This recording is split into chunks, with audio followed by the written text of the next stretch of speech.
Hello, everyone. It's Kim Steward. Welcome back. Thank you so much for joining us today with Kim Steward Buying Black. We are talking to Black entrepreneurs in the area, not just in this area, but all over. And we are just so happy that you are here. And please, please, please, if you want your business to be featured, email hopemedia@hopefellowship.org. I know everybody is feeling tension. I'm hoping that everybody is stepping away from the news right now because I know so many emotions are going on. And this is a time where we could just sit back and relax. And hopefully you learn something today. And hopefully this blesses you today. I have entrepreneur Toni Allen with us today. She is owner and podcast host of Stay Sweet and Neat. She has a home organization business. She's a wife, mom, organizing chick, podcast host, physical therapist assistant, and most important, a humble daughter of Christ. So let me go ahead and add her with us. Hey, Toni, how are you? Good. Hey, y'all. Hey. Yes, hey, that's how she starts all her podcast episodes. I love it. And even my husband, he's like, what is that? Because he hears, hey, y'all, hey. Yes, it's my Yes. How are you? How was your day today? Girl, I am good. I was very busy all day, but I definitely had a prayer on my heart all day to definitely come on and really speak to you and speak to everyone, and hopefully something I say can help somebody out. So, I'm very excited about it and was nervous, but I'm going to do it afraid. I'm going to do it anyway. Right. You gotta do it. Well, as a podcast host, what is the difference? You know what I mean? Because you're talking, I guess, because you're not actually seeing. So I could understand what the difference is. So yes. Yes, okay. I'm trying to read the comments at the same time because I always miss the comments. And if anybody has a question, because I am looking at the comments, please ask, because I know some of you want to start a business, want to start a side hustle. I say just do it. People say, why would you want to start something in the middle of a pandemic? Because this is the time that you get to actually think. Not all things are bad with the pandemic. Just as Pastor JP has said before, there is some good in this as well. And, count it all joy. Count your blessings, because there are some blessings in this as well. And it is a time where you could think, meditate, and God can put on your heart what it is that He wants you to do. Am I correct?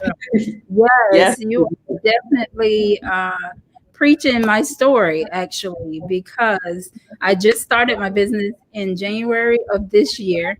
And then, of course, the pandemic happened. But what an amazing thing that occurred during the pandemic, though we were going through all this turmoil in the world. Like, it gave me opportunity to really sit down and think about some of the things that I really love and some of the things that I want to, do and start sharing with the world. Hence, my podcast began in the midst of this pandemic. So, like you said, all things, weren't bad, but I'm just excited that I was able to have the opportunity and that time away from, like social media, all of the, hectic day-to-day things that we deal with all the time, and had time to think, Yeah. So, yeah. Definitely. Well, tell me about yourself. How did you even get started with, first of all, tell me about yourself first, because we didn't even talk about what your business name is and what you do. So go ahead. Well, like you said, Kim, basically my name is Toni. And y'all, I am a wife, I'm a mom. I have a career in physical therapy as a physical therapist assistant, which I absolutely love. I love taking care of the elderly people. It's just the wisdom that I glean from the elderly population. It just blesses me every single day. I also have always had these neat tendencies about myself. And I say neat tendencies because being organized and being neat does not mean perfection, because I have not been perfect along this journey of being a wife and being a mom. I definitely have had my struggles with how do I juggle work, home, keeping everything together.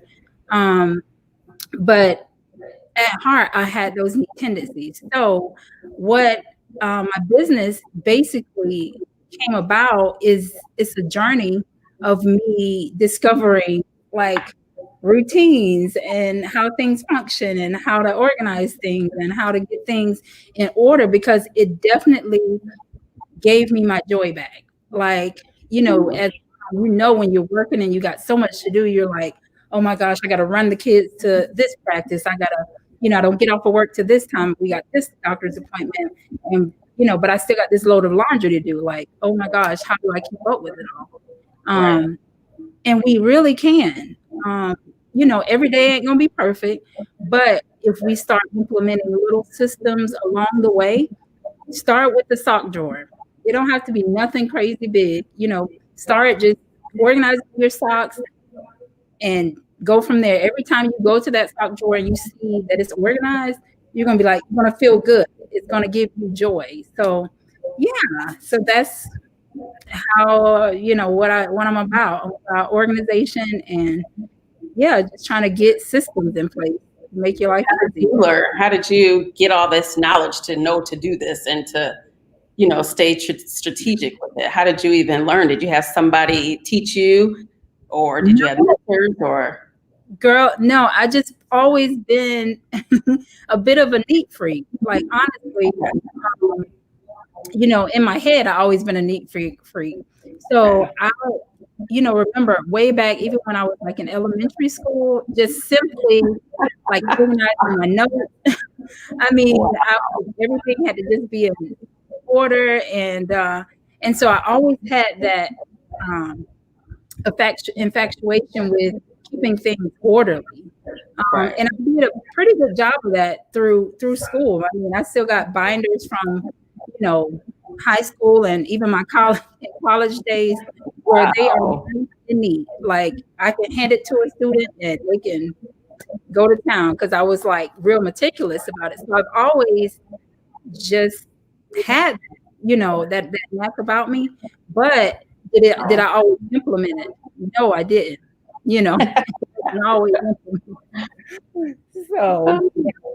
So how did you go about starting your business, and how does it look now with the pandemic? Because I know you used to go into people's houses and actually organize for them, and you actually did a virtual session with me, and I loved it. My kids really love it, but now they know how to do it. I wish I could show everybody. Maybe I could show it on my screen because I can't really share the screen too well, but I'm embarrassed, of course. This is the kids. Oh, that's what I'm saying. Like, that's what I'm telling you. Like, it was hard for me. That's the kids' linen closet upstairs.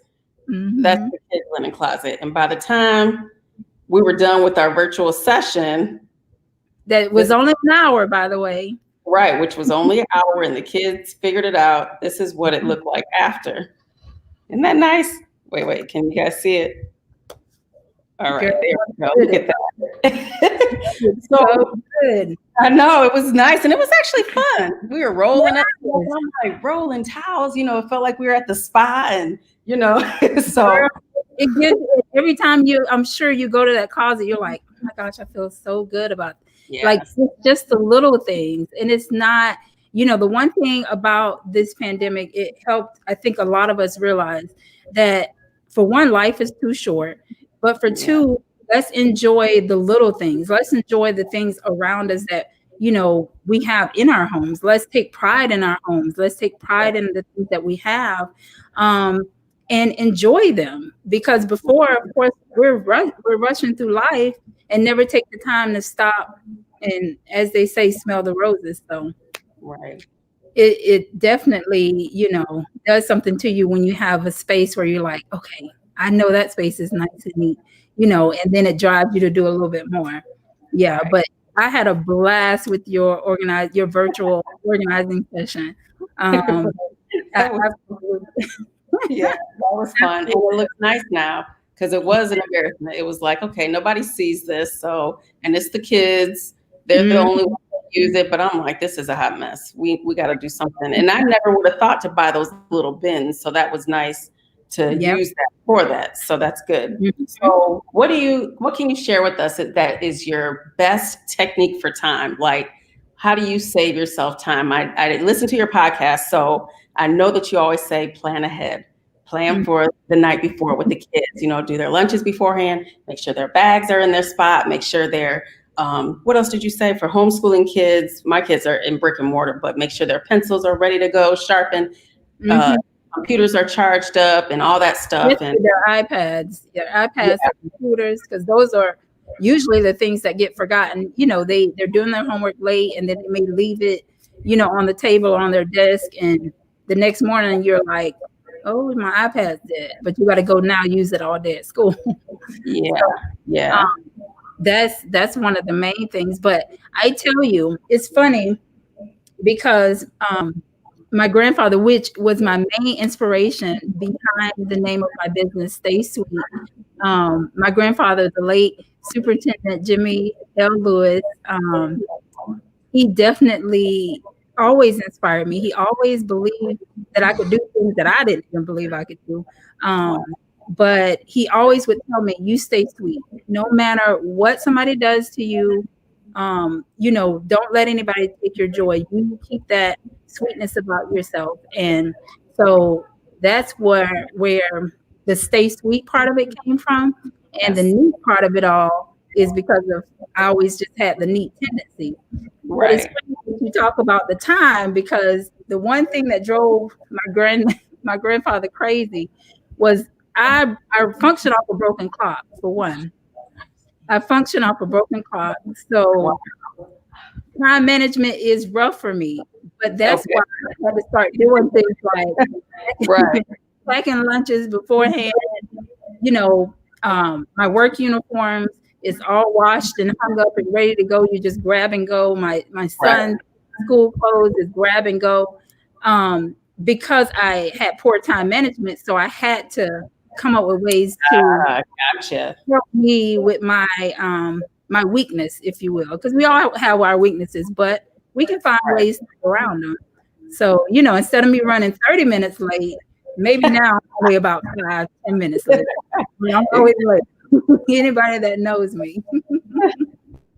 So going from the business side, so going into people's houses, organizing, to virtually helping them organizing, which you say is even better because it helps them learn how to do it, which was good for us because now my kids know how to do that linen closet, how it's supposed to look, how, they put it together basically.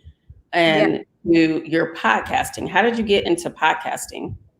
And was it easy to do, like, for a future podcaster? Because I know there's so many podcasts out there. Like, how did these people get started? Was there a class you went to, or did you just figure it out? Well, basically, like I was telling you beforehand, I wanted to start a podcast. Oh my gosh, like maybe a year and a half, maybe even 2 years ago. And I'm a researcher at heart. So I research everything. Like, if you tell me something, you best believe I'm gonna look it up. So I'm a natural researcher. So I research myself to death about podcasts. And the fact of the matter is, I never started it because I was paralyzed out of fear. So what happened was I ended up finding this awesome podcast school. It's a virtual podcast school. And the instructors of this podcast, they, I think one was like a lawyer and the other one was like a digital guy. But anyway, they didn't really have backgrounds in podcasting, but then they got into it and they researched it and they did. Anyway, so I took the school with them and they helped me go step by step, like through everything, like market, like research, how do you research your topic? How do you edit your podcast? Because I didn't know how to edit audio. And so I had to learn how to edit the audio. I had to learn how to set up the microphones, the sound, and everything, like all the technical stuff. So, so though I had researched a lot of it on YouTube, I could not figure it out. Like, I couldn't put all the pieces together. Yeah. Yeah. So what I decided to do I love school. I've always loved school. So I was like, let me just take a class on this. Yeah. During the pandemic, I took I think it was a 5 or 6 week course Okay. on how to start a podcast. Yeah. Wow. Wow. Yeah. Okay. Now who So is that through? it's through the podcast school. Okay. It's called Just the called podcast. podcast school. Okay. Okay. So was Yeah. it easy or was it, I mean, how long does it take you to put a podcast out from like beginning to end? Oh, from beginning to end. Well, you create your content, you come up with your topics and your talking points. For me, Oh, there we go. Okay. thank you. So for me, I like to be prepared. So I come up with my, topics, whatever the Lord lays on my heart. And then I love to write. So I begin to write what I'm going to talk about. And from there, once I get those talking points, I go to my microphone and sit down and hit record and just begin to talk. But then comes the hard part is editing out all of the ums and the I's and all of that extra. Yes. Yeah. You got to edit all of that stuff out. Right. So goodness, yeah. From there, from start to finish, it may take me, I would say maybe 2 to 3 hours. Once you get, because you're editing audio, so you're not seeing anything visually. You're just seeing lines. Yeah. Oh goodness! Wow. So, I didn't know that. I'm thinking it's just you have a conversation, you write it out, you read it, and then you submit. Yeah. It's you can do it that way. There's an app called, I think, Anchor, and you can get on there and do it that way. But of course, I didn't take the simple route. So I ended up learning how to edit and everything. But I'm grateful that I did because it's a new skill that I have. Being able to edit and audio. And yeah, media. you could even teach a class to somebody that wants to learn one day. Girl, yes. I mean, once I got it, I got it. At first, it was hard though. Yeah, once you get started. So this is her podcast, Stay Sweet and Neat. This is the picture that's on the actual podcast icon. Yeah, the cover. So you guys check her out and listen. You will learn a lot because I did it and I was like, oh yeah, I could do that. And you'll incorporate little things. And I do love your podcast. I love to try to organize. So the podcast. Go ahead. What is the one common myth in your field, organizing, that you want to debunk? Oh gosh, that everything has to be perfect. Yeah, everything has to be perfect, or people that are organizers or people that love to organize their spaces have everything in order all the time. That's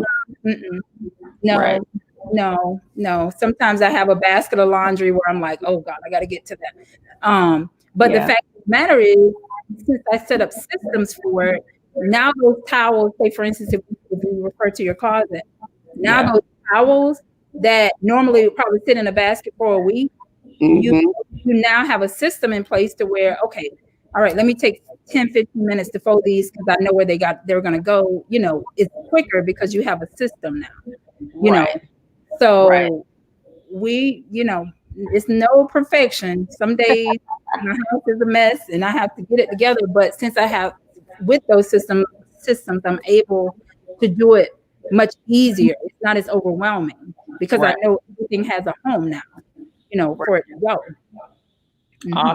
Awesome. And what advice can you share with someone that wants to start their own business, either just their own business period or their own business in organizing? Oh, girl. Well, I'm new at this, so well, you're not new at organizing because I'm sure people always come to you and ask you, "Hey, girl, how do I do this or how do I do that?" So I always think like that's your secret sauce. Whatever it is that people ask you all the time to do, that's something that you should be doing. That's something that is probably your passion. That's your secret sauce. You don't even think it's your secret sauce because you just think, oh, everybody knows how to do that, or that's so natural to me that, but no, that's what you do if people always come to you for that. So you're not really beginning it, you're just now profiting on it. You know what I mean? That's the thing. I'm just now putting it into play. But yeah, I guess that is true, because I definitely has always, kind of helped people out with, putting things in order, or, if they, notebook look a little out of whack, like, how do you do this? Okay, let me show you. Yeah, so I always kind of did that, I guess. But yeah, now I'm actually trying to pay for it. Well, that's nice. get it out there. And the one thing about organizing that I found this group is called Black Girls Who Organize. And it's a group of Black women from all over the U.S., California, Maryland, New York. I've talked to ladies all over the country on a regular basis, and they're organizers. I mean, it's such a huge community. I never even knew that it was a thing until I stumbled upon that it was a thing. And I'm like, oh, it's other people out here that do this, Yeah. So the Black Girls Who Organize, women in that group have helped me tremendously. Just, get everything together and try to figure out how to turn my passion into a business, because you can have this idea of, this is my passion, but how do I now convert this passion into profit? How do I now convert this passion into a brand? So a lot of this came from a bunch of different Black women that are just like yourself, are willing to help the next person, find their joy and make it work. And share it, because a lot of people sometimes don't want to share, how it is that they're doing things. And I love that, because I always say collaboration over competition, because some people don't share, they want to keep that. So where did you find this group? Are they on Facebook? Yeah. I found them on Instagram. It's an Instagram group. And if you search them, it's called Black Girls Who Organize. And I think the group now, oh my gosh, it got to be like over 100 women. I mean, but these women are organizing celebrities. I've talked to organizers that are organizing celebrities. I've talked to organizers that are, in New York, that are just rocking out. Like one girl in Atlanta, she's like traveling. Her and her husband is like tag teamed up. They did, I think, Steph Curry's sisters project, and all over the place. Like, it's a big thing. Like, it's a big world. People. Oh my goodness. Yeah. So I've talked to so many different organizers, and it's a thing. Yeah. I had never really heard of it, besides, I don't know, I never really even thought about it. But when you started with your, I think it was your Instagram page that I saw first, and you put that before and after of your closet, remember, I was like, girl, I don't want to show you my closet, but it looks like a mess. My shoes, I tried to keep them organized. I used to take a picture, because, I'm a picture person anyway. I take a picture of my shoes and put it on the box of my shoes so that I know what's in there. Yeah. So I've done that, but it was just so much. It was getting out of hand. So how can I do this? I love that idea. I used to always think, man, that's nice. That's pretty neat how people can do that. Me personally, I just never took the time to like take the picture, because unlike yourself, like, I need more pictures. I admire the fact that you are a picture person. You document your whole life through pictures, and that's an amazing journal that you are having, you're developing for your kids and your grandkids. So I definitely got to get on the picture train. Well, you talked about taking pictures in one of your podcasts, didn't you? Girl, yes. At the end, with your loved ones. Yes.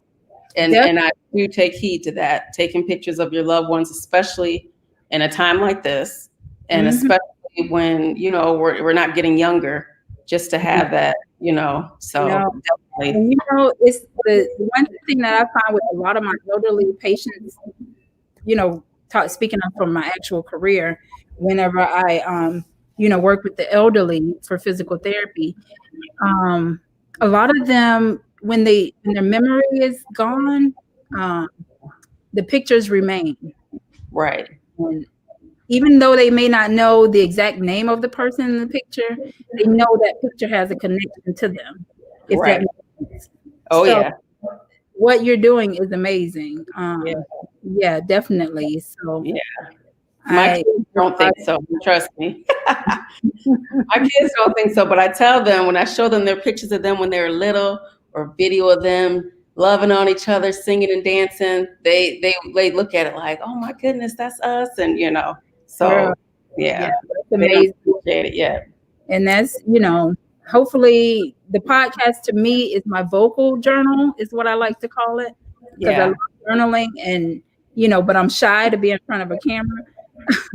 But it's my vocal journal. So that's, so anybody that want to come along the ride of this podcast, and I'm excited. This is me. Yeah.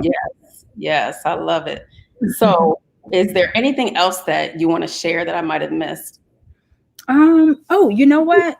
I think I forgot to share about the podcast itself. Girl, like, listen, anybody that wants to start a podcast, like, definitely find your passion, find what you want to talk about, and start talking about it. Like, it literally is just that simple. You don't have to do the intricate way that I did, but go on Anchor, you know what I mean? And just start, spewing out your passion. And the fact of the matter is, because at first I thought, who wants to hear me? Because we all are critiques of ourselves. So I'm thinking my voice is too high pitched. Who wants to listen like that? But it turns out that somebody is actually interested in listening to whatever you talk about. Like, it really is just that simple. Like, it's people on podcasts that talk about movie reviews. It's people that talk about everything. So, don't think that nobody wants to hear you. Just do it, because somebody out there has the same passion as you, and you will bring a bright light and joy to them whenever they're, riding in their car and listening to your podcast, or they're cooking dinner and listening to your podcast. Whenever they may absorb the podcast, they'll, you definitely reach out to them. And come to think of it, like, I was looking at my analytics for the podcast. So I have almost 600 downloads so far. Wow. I started the podcast in July. And on between Apple Podcasts, Google Play, Spotify, and I have listeners in 10 countries. So it is absolutely amazing. You have listeners in 10 countries. Do you know these people in 10 different countries? Girl, no, I don't know. But they listening. Oh, that's awesome. You can tell where it's coming from. Who's downloading? Okay. I have listeners in, of course, the United States, but Canada, Australia, Great Britain, Ireland, the Philippines, Switzerland, Brazil, Indonesia, New Zealand. Is it expensive? Is it expensive to start a podcast? I would say you are going to have to put an investment. I mean, it is an investment if you want to buy like quality equipment, just like you would do a photography business. I'm sure you have a quality camera that really, well. So, if you do it the route that I did, I did have to purchase like my microphone. Do you have your microphone near you? Girl, no, it's in my it's in my one of those old school looking mics. I always think of it as like, you know what I mean? I have a regular, 20 mic with a subwoofer over it. Okay, but it's actually in my closet, what I like to call my closet office. Yeah. So I pretty much converted my closet is half my office, half my closet. Right. Because actually recording a podcast, you want to be in like a closed room. Yeah. So the closet is one of the #1 recommended places to record for this Wow. time. Yeah. Yeah. Wow. I don't have like a studio. I mean, I don't Right. have I've heard people taping their podcasts in the car before too. Yeah, and you can hear all the noise. Oh yeah. Okay. Wow. That's awesome. So everybody hear that. If anybody wants to start a podcast, it's it's an investment, but it's a great investment, and you can have people listening to you from all over different countries. I never would have guessed it. I was awesome.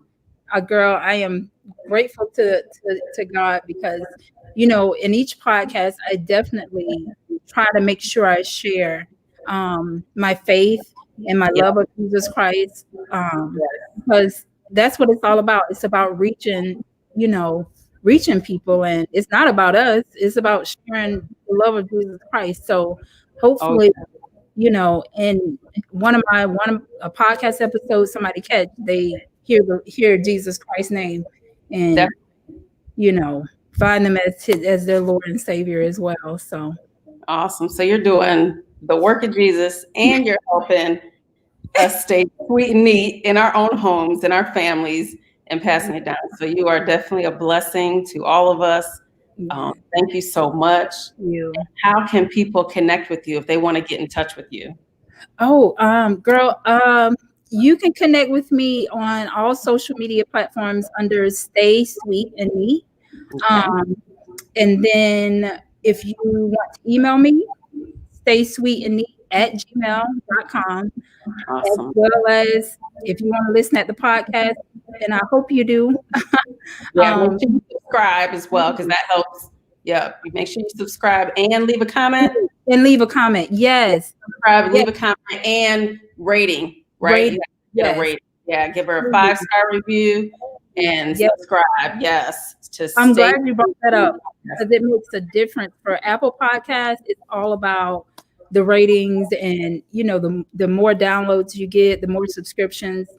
You want Apple to recognize you as and put you at the top when they search something, right? I'm sure. Yeah, in the search engines. So thank you for bringing that up. I forgot about that. Listen, I love podcasts. I listen to them every day. I have a list, and it'll jump from all my favorites. So you'll get in there. Then everything. So yeah, and I must say it with podcasts, because a lot of people that aren't podcast listeners, they may think that, oh well, who wants to listen to a podcast? But I'm telling you, if you don't listen to podcasts, it's something, any interest that you have, search for it in the podcast. You can listen to a podcast when you're cooking. You can listen to it when you're driving. It's so much that you can glean from a podcast. While I'm editing pictures, I'm listening to a podcast, because it's like you could multitask and listen to it. If you like Audible, a lot of people like listening to Audible books. If you like Audible books, then you'll like a podcast, because it's almost it's your description. Yes, I agree. Well, awesome. I'm so glad you're on. When we did 30 minutes, I want to try to keep this nice and sweet so somebody could get some knowledge and something else. Let me check the comments. If anybody has a question, let us know. We will go back and look at all the questions or comments. If anybody has a question, we'll make sure that we answer it. And thank you so much for being on here. And remember, everybody, check out Stay Sweet and Neat podcast. Make sure you listen, subscribe, give a 5-star rating and a review, and also follow her on social media. Talk to you all. Thank you. Talk to you later. Thank you. I appreciate you, Kim. No problem. Thank you.